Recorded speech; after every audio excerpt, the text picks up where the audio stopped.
अद्य सोमवासरः अथवा इन्दुवासरः पौषकृष्ण द्वितीया दिनांक 9 जानेवारी 2023 चरक इंद्रियस्थान अध्याय 1 शंखं चक्रं जलौकां ददतमृतघटं चारुदोर्भिश्चतुर्भिः सूक्ष्मस्वच्छातिरुद्यां शुकपरिविलसन् मौलिमं भोजनेत्रं कालाम्भोदोज्ज्वलाङ्गं कटितटविलसच्चारुपीताम्बराढ्यं वन्दे धन्वन्तरिं तं प्रौढदावाग्निलीलं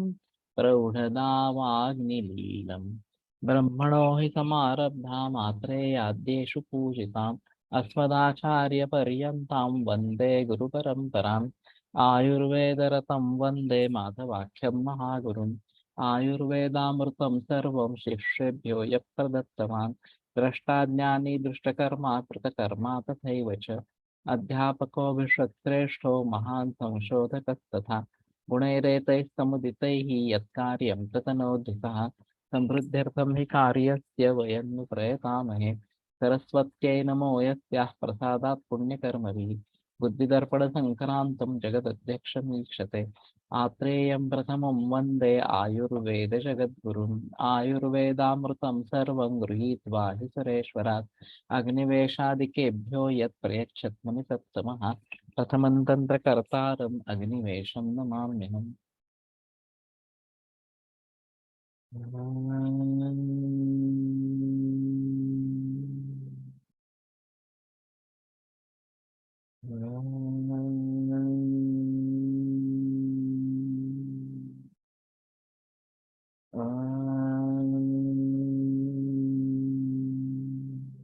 ओम शांति शांति शांति।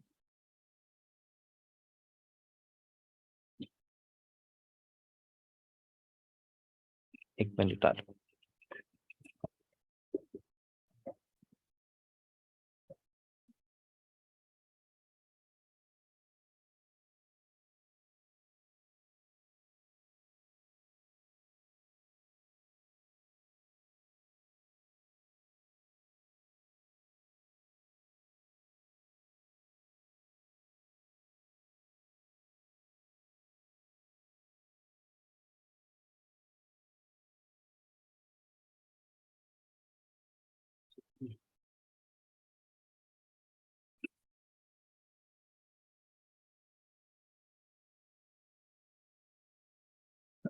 वर्णभेदन ग्लानि हर्ष रौक्ष स्नेहा व्याख्याता। तो जिस प्रकार से आधे शरीर में प्रकृति वर्ण और विकृति वर्ण आधे शरीर में, इस प्रकार हर्ष ग्लानि रौक्ष स्नेह ये भी आधे आधे शरीर में इस प्रकार के अगर है तो वो भी एक दृष्ट लक्षण समझना इस प्रकार का चाहिए। तथा पिप्लु व्यंज तिलकालक पीड़कानाम अन्यतमस्य आनने जन्मातुरस्य एवं अप्रशस्तम विद्या। पिप्लु व्यंग तिल कालक पीड़का, इनमें से किसी का भी आनने जन्मातुरस्य एवं आनने जन्म, तो मुख पे इनका निर्माण होना ये रिष्टम भवति आतुरस्य एवं एवं अप्रशस्तम विद्या। तो रुग्ण के लिए ये अप्रशस्त इस प्रकार का माने। तो ये इसमें अकस्मात निर्माण होना और दूसरी चीज की कोई उसका कारण नहीं होना, ये दोनों बातें महत्वपूर्ण है। तो अगर कारणों के जरिए निर्माण हो रहे हैं तो चिंता का विषय ज्यादा नहीं है, कारणों को दूर करो और ट्रीटमेंट करो। लेकिन कारणों के बजाय ही कारण दिखाई नहीं दे रहे इस प्रकार से फिर भी ये निर्माण हो रहे हैं, तो फिर सोचने की बात है। और फिर ये अप्रशस्त है इस प्रकार के तिलकाल का निर्माण होना, तिल निर्माण होना, ये इस प्रकार के ये कभी कभी स्किन कैंसर या मेलिग्नेंट मेलानोमा का पूर्व रूप माना जाता है। और मेलिग्नेंट मेलानोमा में तो ये बात बिल्कुल अच्छी तरीके से दिखाई देती है फिर बायोप्सी होती है और बायोप्सी होने के बाद एक बार मैलिग्नेंट मेलानोमा ये निदान हो गया तो फिर दिक्कत वाली बात आगे होती है। नख नयन वदन मूत्र पुरुष हस्त पाद ओष्ठादिषु अपि च वैकारिकोक्तानां वर्णानाम् अन्त्यतमस्य प्रादुर्भावो हीनबलवर्णेन्द्रियस्य लक्षणम् आयुषा क्षयस्य भवति। तो बलवर्णेन्द्रियेषु जिनका बल वर्ण और इंद्रिय हीन इस प्रकार के हो गए हैं और नख नयन वदन मूत्र पुरुष हस्त पाद ओष्ठ वगैरह आदि भी लिखा है। वैकारिकोक्त जो वर्ण है उनमें से किसी का प्रादुर्भाव होना अन्यतमस्य और हीन वर्ण बल वर्ण इस प्रकार के हो तो ये आयुषा क्षय से लक्षण। तो आयुष का क्षय हो गया है, आयुष क्षय प्राप्त हो गया है, इस प्रकार का समझ लेना चाहिए। तो ये नख नयन वदन मूत्र पुरुष ये कॉमन शारीर भाव है और कृष्णत्वंग नखमूत्र वगैरह इस प्रकार से अर्श में आता है, बाकी विकारों में भी इस प्रकार का आता है। तो इनका इंटरनली क्या कनेक्शन है ये थोड़ा देखना जरूरी इस प्रकार का रहेगा। वैसे तो थोड़ी अजीब इस प्रकार की बातें हैं लेकिन वर्णों के बारे में जब विचार करना है तो दोषों के अनुसार इसमें वर्ण अलग अलग इस प्रकार के हो जाते हैं और कार्ष्ण्य खास करके वायु का, श्वैत्य ये कफ का और पीत वर्ण ये पित्त का इस प्रकार का दिखाई देता है। अब फिर से ये रिष्ट लक्षणात्मक है या किसी रोग से जुड़े हैं ये समझ लेना बहुत जरूरी इस प्रकार का होगा। नहीं तो रिष्टाभास को हम रिष्ट पकड़ के चलेंगे और फिर मुसीबत इस प्रकार की आएगी। तो एक मेरे छात्र ने मेरे पास मरीज भेज दिया था, कुटिल मेढ इस प्रकार का लक्षण था जो इसमें रिष्ट लक्षण में है और वैसे शिकायत उदर की थी, जातोदकावस्था थी, पेट काफी फूला हुआ था और स्वमेहनम न पश्यति ये भी एक रिष्ट लक्षण बताया गया है उसमें, तो वो भी मौजूद था। फिर भी ये हेपेटाइटिस बी पॉजिटिव की केस थी और दूध पे रखा और वो सुधर गया। उसके बाद में वो 4-5 बरस तक जिंदा रहा। रिष्ट का अधिकार केवल 1 बरस तक का ही है। तो इस प्रकार से रिष्टाभास हो सकता है या फिर ब्राह्मणेस्तत् किला मलय ही वार्यते ध्रुवम तो रिष्टे मरणम ब्राह्मणेस्तत् किला मलय ही वार्यते, ये भी बात बताई गई है। तो अमल ब्राह्मण इस प्रकार के पवित्र ब्राह्मण अगर है तो वो इस प्रकार के मृत्यु को टाल सकते हैं, रिष्ट लक्षण दिखने के बावजूद भी टाल सकते हैं इस प्रकार। तो ये भी एक अलग मुद्दा, अहम मुद्दा इस प्रकार का है कि रिष्ट कब है, रिष्टाभास कब है, ये समझना जरूरी इस प्रकार का होगा। तो ट्रीटमेंट करके देखें। सबसे अहम मुद्दा क्या है कि प्रत्यक्ष चिकित्सा करें, बताइए कि ये रिष्ट लक्षण जैसे दिख रहा है तो मालूम नहीं इस प्रकार से रिस्पांस कितना मिलेगा क्या मिलेगा, लेकिन रिस्पांस अगर मिलता है तो आगे जरूर बढ़ सकते हैं इस प्रकार। यच्चान्यदपि किंचित वर्णवैकृतम अभूतपूर्वं सहसा उत्पद्येत अनिमित्तमेव हीयमानस्य आतुरस्य शश्वत तद अरिष्टमिति विद्यात् इति वर्णाधिकारः।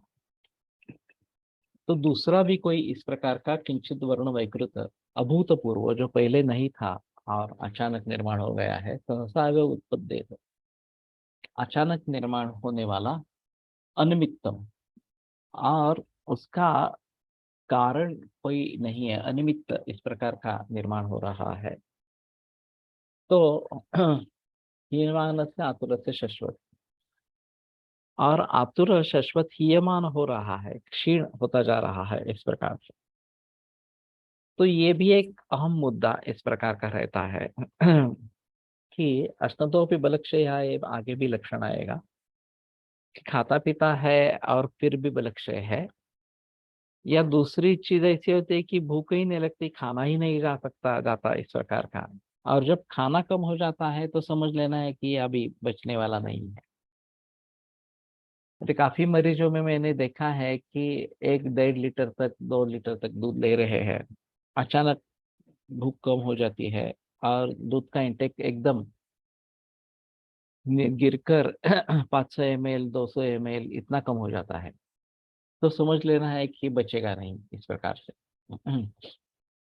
तो ये मान इस प्रकार का अगर आतुर है तो लक्षण आयुषा क्षयस्य, ते आयुष के क्षय का लक्षण है, ये समझ लेना इस प्रकार का जरूरी होगा। इति वर्णाधिकार, तो वर्णाधिकार में ये अभी सब बातें बताई गई। वैसे मुझे लगता है कि कलर पैलेट्स का ज्यादा से ज्यादा प्रयोग हमें करना चाहिए, उपयोग करना चाहिए, ताकि हम प्राकृतिक वर्ण वैकृतिक वर्ण इनको समझने की कोशिश इस प्रकार के करेंगे, और देश वगैरह के अनुसार भी इसके बारे में सोचना है। शुरू शुरू में जब विदेशों में आयुर्वेद का प्रचलन रहा, तो वात प्रकृति जो है वो कृष्ण वर्ण इस प्रकार का है। तो किसी ने बताया तो अफ्रीका में तो सभी वात प्रकृति के ही हो गए, वो सभी कृष्ण वर्ण के हैं इस प्रकार से। या फिर अमेरिका वगैरह यूरोपियन कंट्रीज में सभी कफ प्रकृति या पित्त प्रकृति होने चाहिए इस प्रकार से, तो ये बात नहीं है। उस देश के अनुसार वर्ण ये होता रहता है इस प्रकार से। और उसमें प्रकृति का जो वर्ण है उससे परिवर्तन अगर होने लगता है, उसमें ज्यादा ब्लैक हो जाए या फिर थोड़ा गौर वर्ण इस प्रकार का हो जाए वगैरह वगैरह इस प्रकार, तो फिर हमें सोचना पड़ेगा कि ये रिष्ट लक्षण है क्या इस प्रकार से। तो तारतम्य विवेक रखना ही है। और प्रकृति वर्ण किस प्रकार का था, और कुछ कारण हुआ है या नहीं हुआ है, ये सबसे अहम मुद्दा है। ये अनियमित इस प्रकार के होते हैं और अचानक होते हैं, ये दोनों बातें बहुत महत्वपूर्ण है। कि अचानक होना और कारण नहीं ढूंढ पाना, कि हम नहीं पाएंगे ढूंढ, तो बता सकते हैं कि ये रिश्ते लक्षणात्मक है। स्वराधिकार तो हंस क्रोच नेह क्रंच नेमि दुंदुभि कल विकंक विकंक काक कपोत जर्जरानुकाराः प्रकृतिस्वराः भवन्ति। जर्जरानुकाराः, जर्जरः वाद्यभाण्डविशेषः अस्ति। ते हंस क्रौंच वगैरह इनके जो स्वर है प्रकृति स्वर है, यांश अपरान उपेक्षमाणोऽपि विद्यात् अनुगतः अन्यथा वा अपि अन्यदेश्यमानां तज्ञैः। अनुपेक्षमाणः,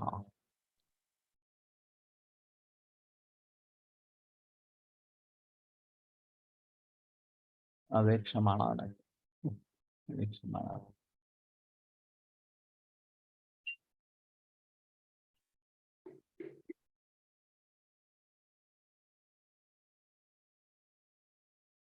उपेक्षमाण, सॉरी सॉरी, अनुपेक्ष नहीं है यहाँ पे, उपेक्षमाण है।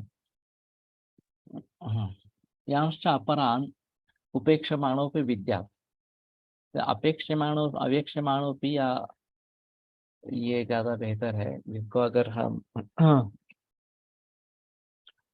सूक्ष्मता से देखते हैं तो ये होगा। निर्दिशमानम तज्ञे ही, तो तज्ञों के द्वारा जो बताए जा रहे हैं इस प्रकार से, वो प्रकृति स्वर है। एडक कल, कलह सूक्ष्म, ग्रस्त अव्यक्त गदगद क्षामदीन अनुकीर्णा, क्षामदीना दीन अनुकीर्णा तो आतुराणां स्वरा वैकारिका भवन्ति। तो एडक मेषः किंवा अरण्य छागलः, कलह सूक्ष्म ग्रस्तः सर्वथा अनुच्चारः, क्षामः रूक्ष आदीना दुःखोच्चार्यमाण स्वरः अनुकीर्ण उपरि उपरि उच्चार्यमाण अनुकीर्ण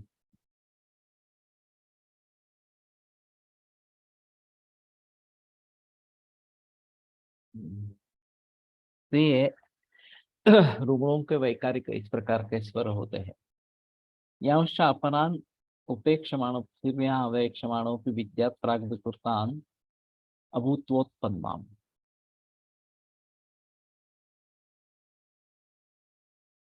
प्राग विकृतान होना चाहिए, प्राग विकृतात् इति पाठः।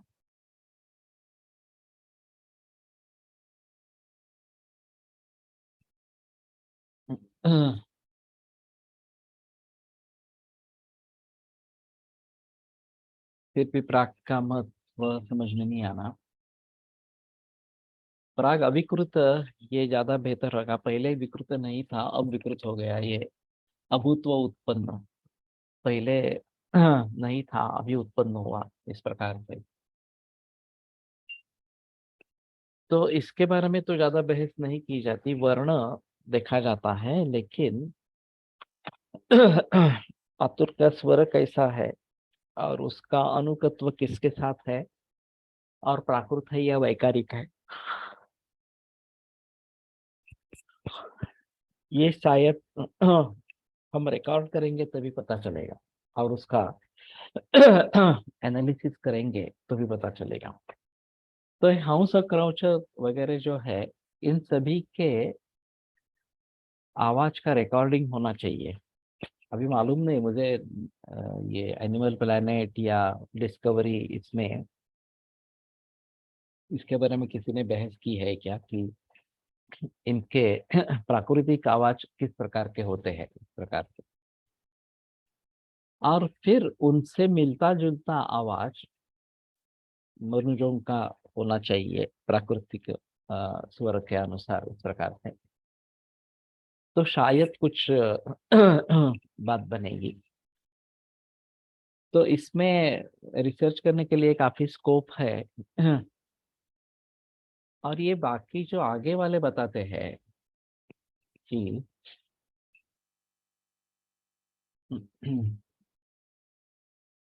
कलग्रस्त, अव्यक्त, गदगद, क्षाम वगैरह वगैरह, और अनुकीर्ण।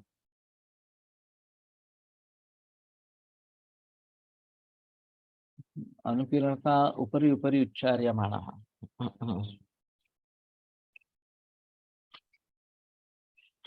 जनरली हम बोलते हैं वो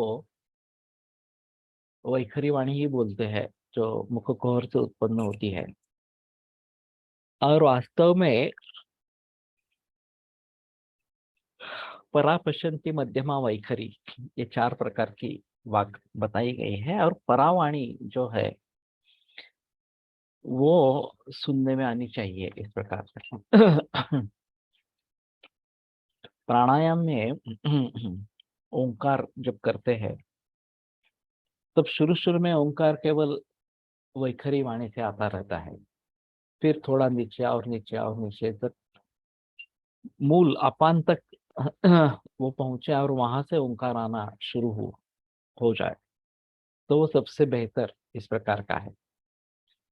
और फिर वहां स्पंदन होता रहता है, और एक अनाहत नाद मूल स्थान में रहता है सभी के। उसकी प्रतीति होना, ये एक अहम मुद्दा इस प्रकार का माना जाता है। तो नहीं तो सभी लोगों का ऊपरी ऊपरी इस प्रकार का ही होता है, अनुकीर्ण इस प्रकार का ही होता है। शायद ये थोड़ा ज्यादा ही ऊपरी ऊपरी इस प्रकार का होगा। अनुकीर्ण का मतलब अगर ऊपरी ऊपरी इस प्रकार से किया गया है तो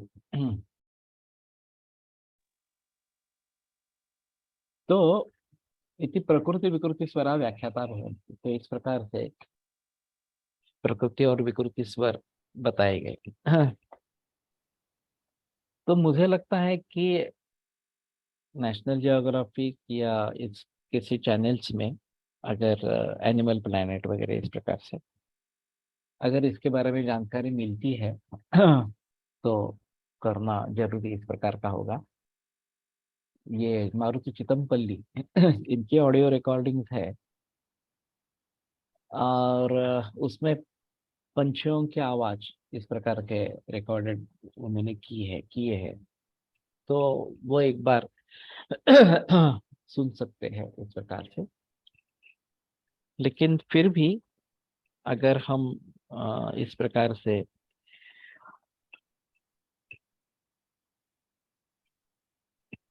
पंछियों के पशुओं की आवाज रिकॉर्ड करेंगे तो ज्यादा अच्छा इस प्रकार का रहेगा।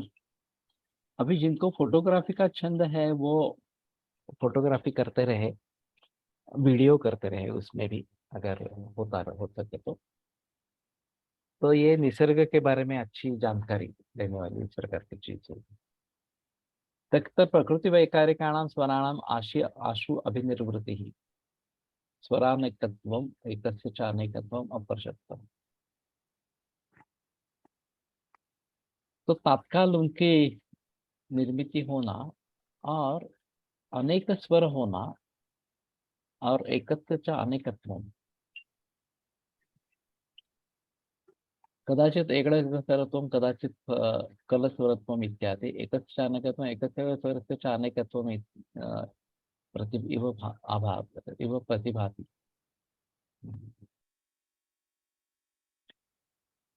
तो ये जैसे बता रहा है स्वरस्य अनेकत्व, केवल एक प्रकार का स्वर नहीं, विभिन्न प्रकार के स्वर इस प्रकार के आ रहे हैं, और उसमें भी परिवर्तन आ रहा है, वो भी एक जैसा नहीं आ रहा एक प्रकार का। एकस्य च अनेकत्वम अप्रशस्तम इति स्वराधिकारः इति वर्णस्वराधिकारो यथावदुक्तो मुमूर्षताम लक्षण ज्ञानार्थमिति। तो वर्ण और स्वर ये दोनों जैसे है वैसे अभी बताए गए, जो मुमूर्षु इस प्रकार के है लक्षण ज्ञान ज्ञान के लिए। मुमूर्षु का एक मतलब वास्तव में जो मरने की इच्छा कर रखने वाला है वो मुमूर्षु है।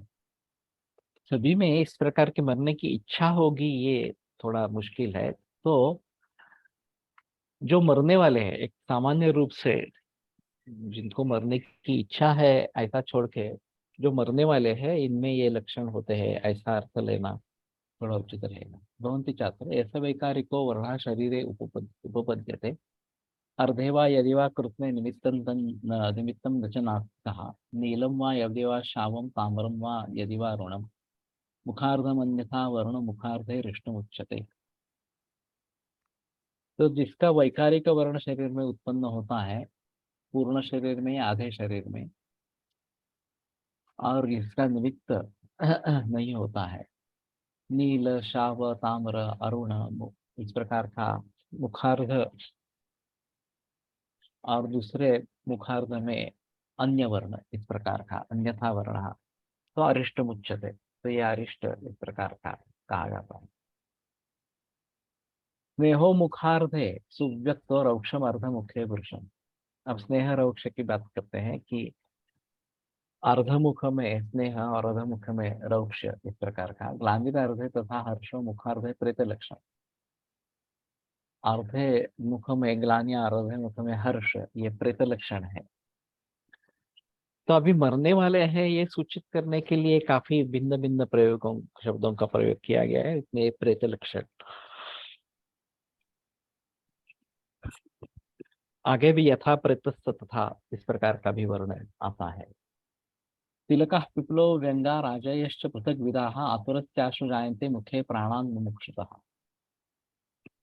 रुग्ण अलग अलग आवाज निकालने का मन कर रहा ऐसा कहता है। 2 दिन मरीज में टू मृत्युदयी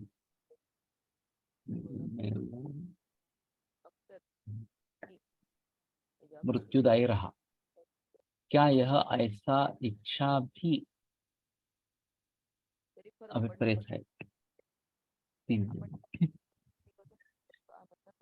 हाँ, ये तो मैंने कभी सुना नहीं है इस प्रकार के कि विभिन्न आवाज करने की इच्छा है मरीज की इस प्रकार की। मोठ्याने बोलत का टाईप केलं तर चालेल, पण मला ऐकू नाही येत आहे. ते पूर्वीचा जो माझ्याकडे हे होता, तो अचानक बंद पडला असं दिसतंय, म्हणजे माईक. त्यामुळे आता दुसरा माईक लावून हे तात्पुरतं सुरू झालंय असं दिसतंय. तर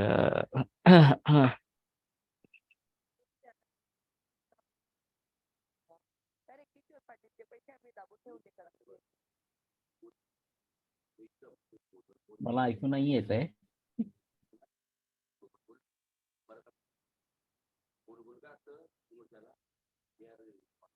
तो ये रिश्ताधिकार इस प्रकार का रहेगा कि आवाज अलग अलग निकालने के लिए मन कर रहा है, ये मैंने पहली बार सुना है इस प्रकार. तो तिलक, पिपलू, व्यंग, राजी, विविध प्रकार के या मुख में अगर उत्पन्न होते हैं वो प्राणान्मुमुक्षतः, तो ये श्रेष्ठ लक्षण समझ लेना चाहिए. पुष्पाणि नखदंतेषु पंको वा दंत संश्रिता चूर्णको वापि दंतेषु लक्षणम वर्णस्थित. नख और दंत, इनमें पुष्प इस प्रकार के निर्माण होना. पंको वा दंत संश्रिता, या पंख जैसा, शिखल जैसा दंत में निर्माण होना. चूर्णको वापि दंतेषु, अथवा चूर्णक इस प्रकार का दिखना, ये लक्षणम वर्णस्थित. कुछ करते हैं क्या, देखते हैं. त्याच्या पोरीचं शिक्षण झालंय तू, त्याच्या बायकोला त्याने काश्मीर दाखवून आणलेलं. मला तर कळवण नाही नेलं मी कधी. हो, कारण आहे ना, तुला मी सांगते, पैसे लोक आहे ना सोडत नाही ना आपल्याला. नाही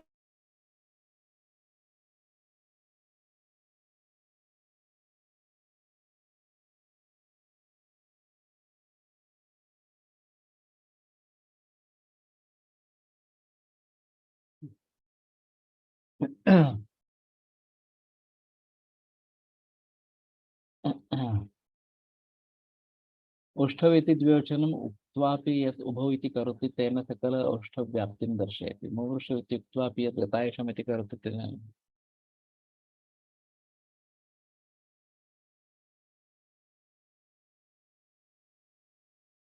ठीक है, इसमें तो कुछ नहीं किया है. एको वा यदि वा अनेको यस्य वैकारिक स्वरः सहसा उत्पद्यते जंतुर्हीयमानस्य नास्तिसा. एक या अनेक इस प्रकार के वैकारिक स्वर जिसमें अचानक उत्पन्न होते हैं, और वो हीयमान है. ये हीयमान काफी बार व्यक्ति का विशेषण करके आ रहा है. नास्तिसा, वो नहीं रहता इस प्रकार से. अभी हम कोश की बात कर रहे थे, प्रातिपदिक कोश की बात, और व्यक्ति विशेष ये कहीं कहीं जगह पे आते हैं. तो उसका अलग महत्व है या नहीं है, इसके बारे में बहस चल रही थी. इन सूत्रों को देखकर तो लगता है कि इसका महत्व है, क्योंकि हीयमान है व्यक्ति तो ही ये रिष्ट लक्षण साबित होंगे, नहीं तो नहीं होंगे. तो उस दृष्टि से अभी व्यक्ति विशेष का वो उसमें साइन डाला जा रहा है. उनको इकट्ठा करेंगे तो सभी व्यक्ति विशेष प्राप्त हो जाएंगे, लेकिन फिर भी इंडेक्सिंग में उसको लेना है नहीं लेना है, इसके बारे में थोड़ा सोचना पड़ेगा. हीयमान, हाँ, क्षीण होते जाने वाला इस प्रकार का. यच्चान्यदपि किंचित स्यात् वैकृतम स्वरवर्णयोः बलमांस विहीनस्य तत्सर्वं वर्णोदय. तो फिर यहाँ बलमांस विहीन ये बात कही गई है, जो राजयक्ष्मा में एकादश रूप राजयक्ष्मा है और बलमांस अच्छे है तो भी वो ठीक हो सकता है, लेकिन त्रिरूप राजयक्ष्मा है और बलमांस हीन है तो भी उसकी मृत्यु हो सकती है. तो ये बात बलमांस विहीन, ये महत्वपूर्ण है इस प्रकार से. तत्र श्लोकः इति स्वर्ण वर्णस्वरम् उक्तौ लक्षणार्थं मुमुक्षुतां यस्तो सम्यक विजानाति नायुर्ज्ञाने समुह्यति। तो ये वर्ण और स्वर, ये लक्षण के जरिए बताए गए मुमुक्षु जो लोग हैं उनके लिए। और जो इनको अच्छी तरीके से जानता है, आयुर्ज्ञाने न समुह्यति, वो आयुर के ज्ञान के बारे में, आयुष के ज्ञान के बारे में उसको संदेह नहीं होता, या फिर वो मोहित इस प्रकार का नहीं होता। इति अग्निवेश कृते तंत्रे चरकपति संस्कृते इंद्रिय स्थाने वर्णस्वरीय इंद्रियम नाम प्रथमोध्यायः। ये पहला अध्याय यहाँ पे समाप्त हुआ। द्वितीयोध्यायः अथ पुष्पितकम् इंद्रियं व्याख्यास्यमः इति अस्मात् आश्रयः, भगवान् आश्रयः। पुष्पम यथा पूर्वरूपम फलस्येह भविष्यतः तथा लिंगम अरिष्टाख्यम पूर्वरूपम भविष्यतः। तो एक दृष्टांत देते हैं व्यावहारिक, कि फल आगे होने वाला है, उसका पुष्प ये पूर्वरूप जिस प्रकार से होता है उसी प्रकार से रिष्ट या अरिष्ट लिंग ये मरण सूचित करने वाला इस प्रकार का है, उसका सूचक है। इसलिए पुष्पितक इस प्रकार का इंद्रिय दूसरा अध्याय ये बता रहे हैं। अप्येवंतो भवेत् पुष्पम फलेन अननुबंधित यत् फलं चापि भवेत् किंचित यस्य पुष्पं न पूर्वचन। फिर भी ऐसी बात हो सकती है कि पुष्प है लेकिन उससे फल निर्माण नहीं हुआ, या फिर फल है जिसका पहले पुष्प इस प्रकार का नहीं था। न तो अरिष्ट से जात से नाशोस्ति मरणाद होते, किंतु अरिष्ट का नाश मरण के बिना होता नहीं है। तो मरण हो जाता है तो आदमी चला गया तो अरिष्ट लक्षण वगैरह कुछ दिखने वाले नहीं है। मरणं चापि तन्नास्ति अन्नारिष्ट पुरस्सरम्। और जिसमें शुरू में अरिष्ट नहीं हुआ है वो मरण भी नहीं है। ये बड़ी अजीब बात यहाँ पे बताई गई है। कई जगह ऐसा होता है कि हमें अरिष्ट लक्षणों का पता नहीं चलता और अच्छा अकस्मात मृत्यु इस प्रकार की हो जाती है। अगर हम पहले से ही हमें मालूम है कि ये टिकने वाला नहीं है, मरने वाला है, तो अलग बात होगी। लेकिन अरिष्ट लक्षण कुछ समझे नहीं और अचानक मौत हो गई इस प्रकार से, तो वो मरण ही नहीं है। जिसका रिष्ट लक्षण नहीं दिखाई दिया वो मरण ही नहीं है, तो रिष्ट लक्षण होना ही है, ऐसा उनका कहना है। मरण के पूर्व रिष्ट लक्षण होना ही है। बात यह है कि हम उसको समझ पाएंगे नहीं पाएंगे, ये एक बात।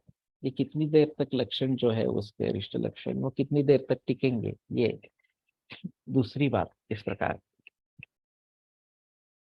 मैंने एक एक्यूट ल्यूकेमिया का पेशेंट देखा था, हीमोग्लोबिन 3 था, और मैं विजिट करने के लिए घर पे गया था। तो उसने कहा कि उसने ऑन्कोलॉजिस्ट को भी कंसल्ट किया है, और ऑन्कोलॉजिस्ट ने बताया कि पहले ब्लड ट्रांसफ्यूजन करवाओ फिर बाद में ट्रीटमेंट के बारे में सोचेंगे। तो मैंने कहा ठीक है, 3 हीमोग्लोबिन है तो पहले वो करवाना जरूरी इस प्रकार का होगा। दोपहर में प्लान किया गया। सुबह मैंने 8-9 बजे केस देखी थी, दोपहर 3-4 बजे ब्लड ट्रांसफ्यूजन प्लान किया गया। और वास्तव में एक प्राइवेट डॉक्टर के क्लिनिक में ट्रांसफ्यूजन का कार्य चल रहा था, और फिर मुझे उस डॉक्टर का फोन आया कि तुरंत आ जाइए इस प्रकार से। तो मैं गया तो पेशेंट ग्रास्पिंग में था। उन्होंने अपने अपने तरीके से कुछ उपाय शुरू किए थे। ऑक्सीजन पर रखा, बाकी दवाइयाँ दी, इंजेक्टेबल दी गया, मैंने भी कुछ दवाइयाँ दे दी, कुछ फायदा नहीं हुआ। और हमारे सामने ही, दोनों के सामने ही मरीज ने प्राण त्याग किया। अब बाद में मैंने शाम को उस ऑन्कोलॉजिस्ट को फोन किया कि वो ऐसा ऐसा ट्रांसफ्यूजन करने के बाद आने वाला था, लेकिन during transfusion itself he died. तो बोले ठीक है। तो मुझे आश्चर्य लगा। मैंने पूछा कि आपको कुछ आश्चर्य नहीं लगा? तो बोले नहीं, हीमोग्लोबिन 3 है, एक्यूट ल्यूकेमिया है, तो मरते हैं, तो कोई ज्यादा दिक्कत वाली बात नहीं है इस प्रकार से। मुझे बात समझ में नहीं आई, क्योंकि मैंने सुबह 8 साढ़े 8 बजे मरीज देखा था। और मुझे उस समय में ये पता नहीं चला था कि ये मरने वाला है। तो जब हम देखते हैं उसी समय में अगर कुछ दृष्ट लक्षण होता है या उसके पूर्व हुआ लक्षण आपके सामने आता है तो शायद बात बन सकती है। लेकिन अगर रिष्ट लक्षण दिखाई नहीं दिया और अचानक इस प्रकार का सीरियस टर्न हो गया तो हमें समझ लेना चाहिए कि किसी न किसी तरीके से कुछ ना कुछ इस प्रकार से लक्षण हुआ होगा जो हमने देखा नहीं है। इसलिए पश्चातार्थान प्रतीक्षण before accidental death we can see any रिष्ट लक्षण। मुश्किल है बताना।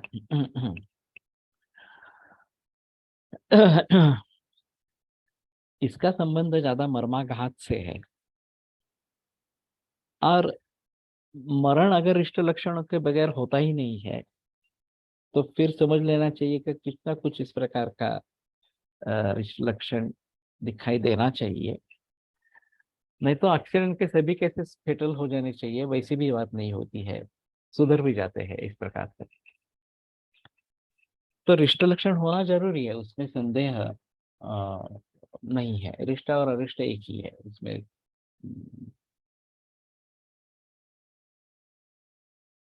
ब्लड ट्रांसफ्यूजन जाणीत काही उपद्रव जनित काही उपद्रव झाल्याने मृत्यू झाला असेल का कॅन्सरमुळे? नाही, नहीं ऐसा तो नहीं लगता।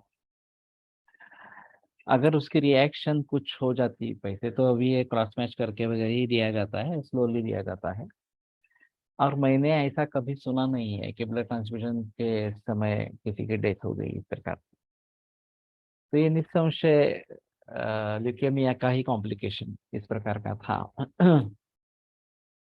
लेकिन हमें सजग रहना है, ये एक बात हो सकती है। शायद एक थोड़ी सी बात ऐसी हो सकती है कि इनमें कभी भी ब्लास्टिक क्राइसिस हो सकता है और ब्लड ट्रांसफ्यूजन देते समय अगर स्पीड थोड़ा ज्यादा रहा वगैरह इस प्रकार से तो अचानक ब्लास्टिक क्राइसिस हो गया। लेकिन ब्लास्टिक क्राइसिस तो ल्यूकेमिया का ही लक्षण है और वो इतना तुरंत नहीं मारता है। ब्लास्टिक क्राइसिस मारता है, 1-2 दिनों में मारता है, ऐसा है। तो यहाँ आधे घंटे में डेथ हो गई थी इस प्रकार। तो हमें पता होना चाहिए कि ये इस प्रकार से हो सकता है ऐसा। रिष्ट क्षेमम कल्याणम अशुभम अमंगलम थाली पिधाने यत्राग्नि दत्तो दर्वी फलेन वा गृहे तत्र रिष्टानाम अशेषाणाम समाशय अभावः नाशः इत्यामर भरत अशुभस्याभावः ठीक है इति भरतम् पापम जया। लेकिन रिष्ट जो प्रचलन में है तो अशुभ के रूप में ही प्रचलन में है, रिष्ट अरिष्ट दोनों इस प्रकार से। अब आसेवारिष्ट कल्पना जो आई है उसमें अरिष्ट का संबंध क्या है, कल्याण क्षेम करने वाला इस प्रकार का है क्या, थोड़ा सा देखना पड़ेगा इस प्रकार से। और अशुभ से अभाव ये भी काफी मुश्किल है। अगर रिष्ट को अमंगल मानते हैं तो अशुभ से अभाव नहीं होगा, अशुभ से भाव इस प्रकार का होगा। तो ठीक है, यहाँ पे रिष्ट और अरिष्ट ये दोनों अमंगल है, इसमें संदेह की बात इस प्रकार की नहीं है। तो मरणच्या पितन्नास्ति यत्नारिष्ट पुरस्सरम। अरिष्ट पहले हुआ नहीं है अगर तो वो मरण भी नहीं है इस प्रकार के। मैंने एक केस रूबी हॉल में देखी थी। प्राइमरी फोकस मालूम नहीं था लेकिन सेकेंडरी लंग और लिवर में इस प्रकार के थे। बिलिब्रिम 32 था और पूरा राइट लंग जो है वो कैंसर ही था, कुछ उसमें लंग का टिश्यू था ही नहीं इस प्रकार। पेशेंट अनकॉन्शियस था और सलाइन चल रहा था, ऑक्सीजन चल रहा था, आईसीयू में था। तो उसके रिश्तेदार पूछने के लिए आए कि आप कुछ करेंगे क्या आयुर्वेद की दृष्टि से। तो मैंने बताया कि कुछ करने लायक है ही नहीं इस केस में, तो मरीज को जाने दो।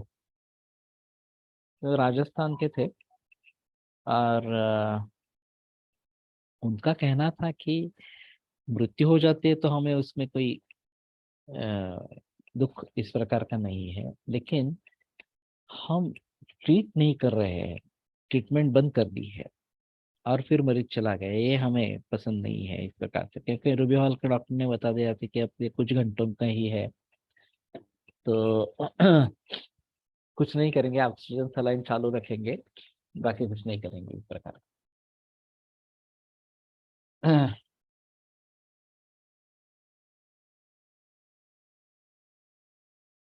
क्रॉनिक एनीमिया में एक पेशेंट की ब्लड ट्रांसफ्यूजन के टाइम डेथ हुई है हमारे यहाँ, उसकी हिस्टेक्टमी हुई थी। सडन कार्डियक अरेस्ट मध्ये काही अरिष्ट लक्षण दिसू शकतात का? उस समय में तो मुश्किल होता है कुछ इस प्रकार के लक्षणों को देखना और तुरंत उसका परिणाम दिखाई देना इस प्रकार से। जनरली रिष्ट लक्षणों का विचार मृत्यु होने की संभावना और जल्दी मृत्यु होने की संभावना है या नहीं है, ये देखने के लिए ज्यादा किया जाता है। और कहीं कहीं ऐसा होता है कि उसका दैव प्रतिकूल इस प्रकार का हो और अचानक मृत्यु हो गई। एक मिनट आता हूँ।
यहाँ के अस्पताल में एक घटना ऐसी हुई थी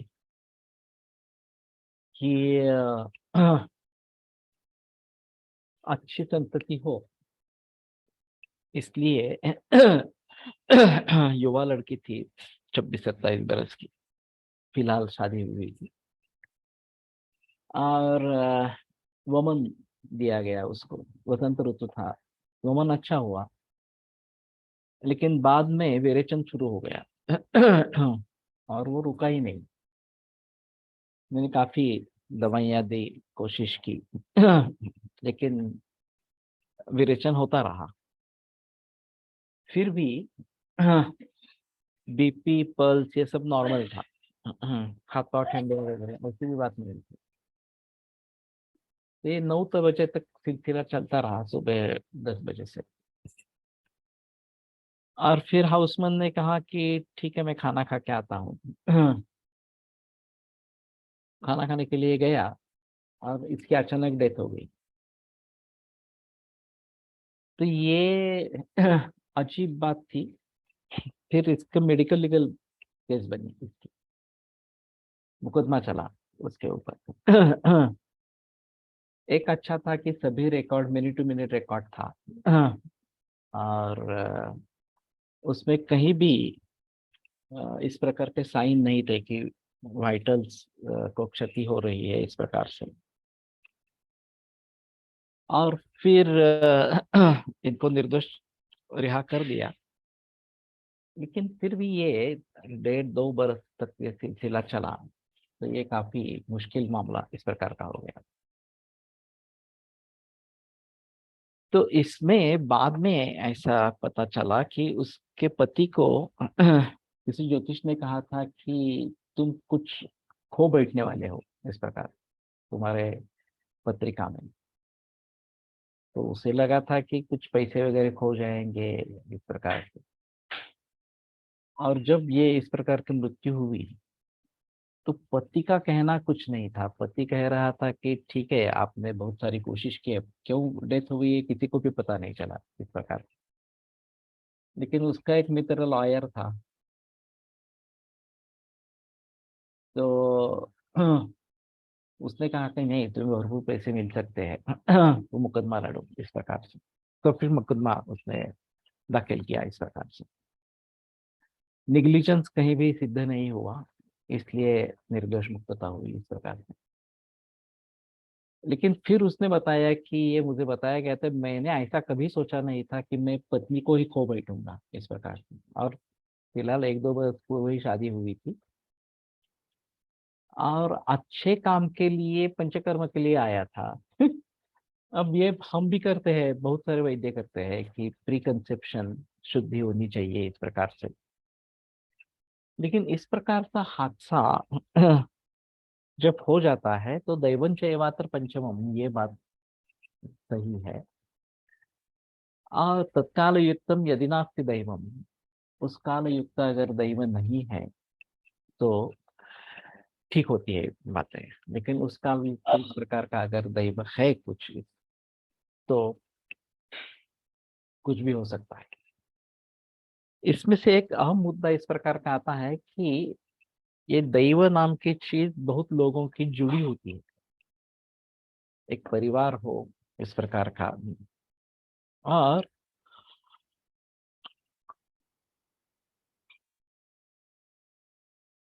केवल एक व्यक्ति की जन्मपत्री देखकर बात समझ में नहीं आती। सभी व्यक्तियों की जन्मपत्री अगर देखी जाए, खासकर के पति पत्नी, इन दोनों की तो होनी ही है, लेकिन माँ बाप वगैरह इस प्रकार से, या दादा दादी नाना नानी, इन सभी की पत्रिका अगर देखी जाए तो शायद कुछ बातों के बारे में पता चले। कधी कधी रुग्ण शरीरावर काहीही रिष्ट लक्षणे न दिसता आजूबाजूच्या परिस्थितीमध्ये दिसू शकतात। जसे अचानक एखादी वस्तू पडणे, फुटणे, दिवा विझणे, कोणाच्या मुखातून अशुभ वाक्य बोलले जाणे वगैरह होता है। तो ये अलग दृष्टाधिकार है। लेकिन इसीलिए अशुभम नहीं बोलना है, ये एक महत्वपूर्ण है। एक निगेटिविटी नहीं होनी चाहिए, जो भी करना है वो पॉजिटिवली इस प्रकार से ही करना है। आजकल खड़े खड़े लोगों की सडन डेथ का क्या कारण है सर? कोई अरिष्ट लक्षण नहीं होता है। तो हार्ट अटैक जो अभी चीज है, सडन डेथ दिलवाने में सबसे अहम इस प्रकार की है। और मैंने ऐसे उदाहरण देखे हैं कि ऐसा सुना भी, एक कार्डियोलॉजिस्ट के पास गया था दिखाने के लिए, और ईसीजी वगैरह सब नॉर्मल था, और केबिन से बाहर निकलते निकलते उसको हार्ट अटैक हो गया और उसके सामने डेथ हो गई, कार्डियोलॉजिस्ट के सामने की डेथ हो गई। हाथ में रिपोर्ट है, नॉर्मल है, ईसीजी नॉर्मल है इस प्रकार से, और दूसरे 5-10 सेकंड में मृत्यु हुई है इस प्रकार। तो ये अजीब चक्कर है इस प्रकार से। तो इसके बारे में समझना, जन्म और मृत्यु के बारे में समझना काफी मुश्किल मामला इस प्रकार का होता है। बहुत सारे भावों पर ये निर्भर इस प्रकार का है।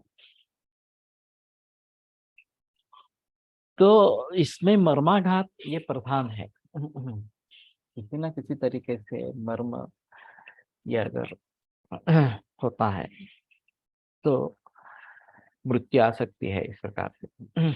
यदृच्छा एक कारण बताया जाता है, लेकिन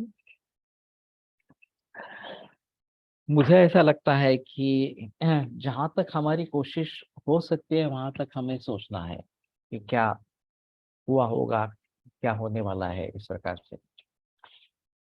जहाँ अनुमान तर्क वगैरह इस प्रकार का कुछ चल नहीं रहा, प्रत्यक्ष कुछ दिख नहीं रहा इस प्रकार से, वहां सिर्फ ये यदृच्छा या उसका दैव, ये समझ लेना चाहिए।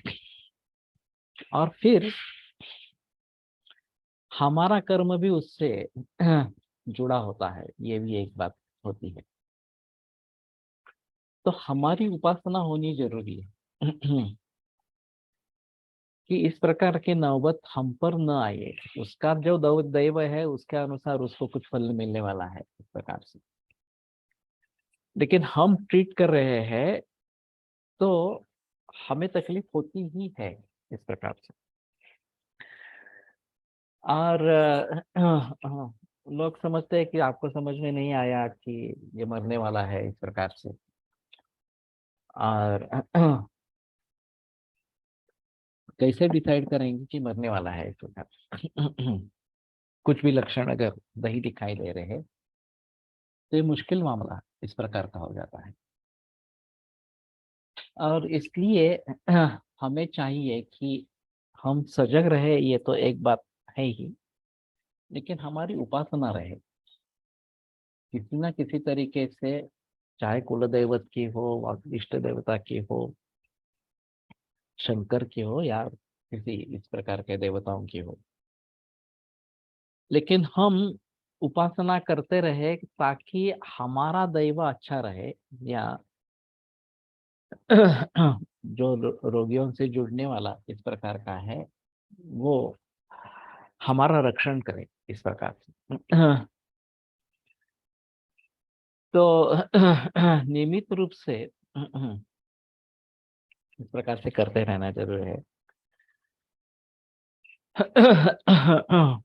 और केवल रुग्णों का नहीं, उसके कुटुंबीय जो है, परिवार के सदस्य जो भी है, उनका भी कल्याण में अभिनिवेश हो। सर्वेषां रुग्णानां तेषां कुटुंबकानां च कल्याणे अभिनिवेशः हो, इस प्रकार का मैं प्रार्थना करता हूँ हर रोज इस प्रकार का। तो इस प्रकार से अगर हम करते रहते हैं तो शायद बचने की उम्मीद रख सकते हैं। एक तो हमारे स्वास्थ्य के लिए भी ये आवश्यक है और दूसरों के लिए भी आवश्यक इस प्रकार का है। असाच एक रुग्ण उरसशूल म्हणून फॅमिली डॉक्टरकडे गेला. ईसीजी च्या तपासणी नॉर्मल आली. मध्यंतरी पुन्हा गेला. पुन्हा ईसीजी नॉर्मल असे रात्रीतून 3 वेळा झाले. डॉक्टर त्याच्यावर चिडले. उगाच टेन्शन घेतोय व येतो देतो म्हणून. सकाळी 7 वाजता चहा घेताना एकदम मान टाकली व मृत्यू झाला. रिश्त न समझ पाए हम, क्या इसका भी पातक हमें लग सकेगा? इसका पापक्षालन हो, इसलिए क्या करें? इसमें पाप लगेगा नहीं लगेगा नहीं बता सकते इस प्रकार से, क्योंकि हमें पता नहीं चल रहा। मेडिको लीगल में भी निग्लिजेंस अपराध माना गया है। आपका डायग्नोसिस मिस हो गया, आपकी कंडीशन मिस हो गई, ये अपराध नहीं है, क्योंकि ये भूल हो सकती है, हम ह्यूमन है इस प्रकार से। तो ज्यादा से ज्यादा हमसे भूल हुई इतना हो सकता है, लेकिन ये हमने जानबूझकर किया है, हमने निग्लेक्ट किया है, ये बात नहीं हुई है इस प्रकार से। यहाँ के एक बड़े अस्पताल में इस प्रकार का तनुष फिरोदिया ने जैसे बताया उस प्रकार का था, लेकिन उसका कारण अलग था। वो भी अजीब बात है। ऐसे ही रात में मरीज गया अस्पताल में, उन्होंने बताया, देख के बताया कि नहीं नहीं कुछ नहीं है, आप घर जाओ। फिर 7 बजे ऐसा ही हुआ, फिर गया, फिर भी बता दिया कि नहीं आप घर जाओ, कुछ नहीं है इस प्रकार से। और 11 बजे पेशेंट की घर में डेथ हो गई। और बाद में पता चला कि आईसीयू में जगह नहीं थी, और इसलिए इसको सलाह दे दी गई कि आप ठीक है, आपको कुछ हुआ नहीं है इस प्रकार। तो ये गलत है। नैतिकता के खिलाफ है। आपको ये बताना चाहिए था कि हाँ, ये हार्ट की कंडीशन है और आपको तुरंत एडमिट होना है, हमारे यहाँ नहीं है, तुम किसी दूसरे अस्पताल में जाओ, इस प्रकार। अभी मुझे बंगा से वाता प्रकोप हुआ, शरीर सही था लेकिन अंदर से लग रहा था कि अब नींद लूंगा तो प्राण गए। इसमें ऐसा है, विषाक्त कंठ रोगी च नैव जाति निशास होती। विषाक्त और कंठ रोगी जो है वो रात में भी उसको सोना नहीं है। तो ये सही है कि सोना नहीं था, चाहिए था, और सोने में इस प्रकार की डेथ हो सकती थी। तो ये काफी अहम मुद्दे इसमें है। कल आगे बढ़ेंगे। आयुर्वेद प्रकांड निगदित इह हि शल्यतंत्र प्रधानः शिष्येभ्यः शाश्वतोऽयं निखिल जन कृपा व्याप्त चित्तेन येन आयुर्वेद स्वलांछन पुनरपि भुवने तांच सुष्ठु प्रतिष्ठान श्रेष्ठं धन्वन्तरिं तं प्रणमति च सदा वैद्यवर्गो हि नूनम् वैद्यवर्गो हि नूनम्।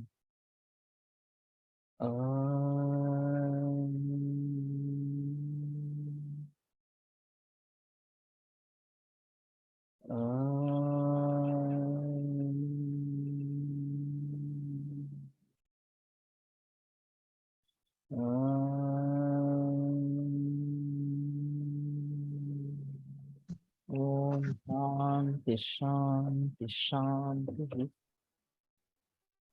विरम्यते व्याख्यानव्यापारः स्वाहा। पुनरपि मिलिष्यामः।